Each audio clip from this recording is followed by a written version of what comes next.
Al-Quran, Allah memang sudah memberitahu Al-Quran itu berisi kebenaran, tetapi masih ada orang yang ragu-ragu.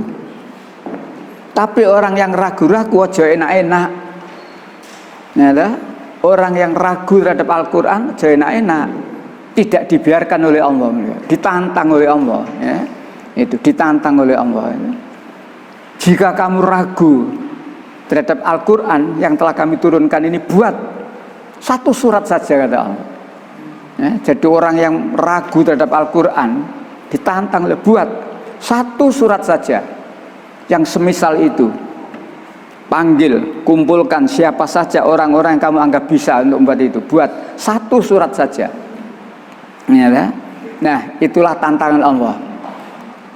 Di ayat yang lain, ke ini dulu ya untuk pembukanya ya, nanti baru ke sini. Surat 2:23. Ini tantangan Allah kepada orang yang ragu terhadap Al-Quran. Nah, ini perlu supaya kita tidak meragukan Al-Quran. Surat 2 ayat 23.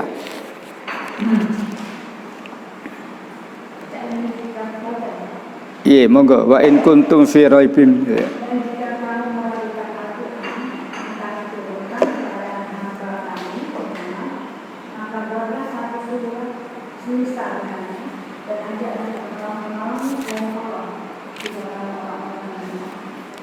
Buatlah berapa surat? Satu surat, ya. Orang Nasrani ternyata yang baca Quran loh, Bu, Pak. Satu surat ya. Sekarang baca surat 11 ayat 13. Nanti saya tunjukkan. Orang Nasrani ya baca.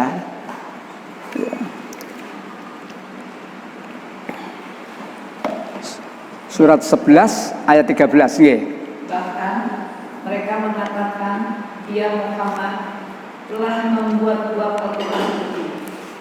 Katakanlah, kalau demikian, datangkanlah 10 surat semisal dengannya yang dibuat dua, dan ajaklah siapa saja di antara kamu yang sanggup selain Allah, jika kamu orang-orang yang benar. Dari dua ayat itu orang Nasrani menuduh Quran ada pertentangan.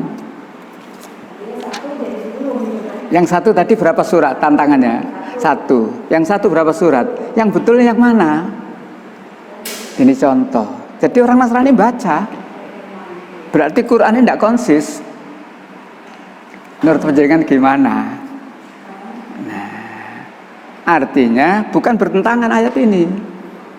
Allah nantang mereka, satu saja kamu tidak bisa, apalagi begitu maksudnya. Bukan berarti ayat Allah bertentangan. Di sini orang yang ragu disuruh buat satu, tapi di sini kalau disuruh buat 10, kan berarti Allah tidak konsis. Bukan. Maksudnya kamu tak tantang buat satu saja tidak bisa, apalagi kamu buat 10, gitu loh maksudnya. Ini jagani. Orang Kristen baca loh, Bu. Cuma beda. Kalau kita membaca untuk kita pahami, untuk kita amalkan. Orang non muslim baca Quran dicari kelemahan menurut mereka. Tapi seringkali mereka yang mencari itu malah mendapat hidayah, akhirnya masuk Islam, ya. Seperti buku yang pernah saya bawa itu ya, kisah para pastor dan pendeta yang masuk Islam. Sebagian besar mereka ditugasi mencari kesalahan Islam Quran itu. Nah, itu contoh.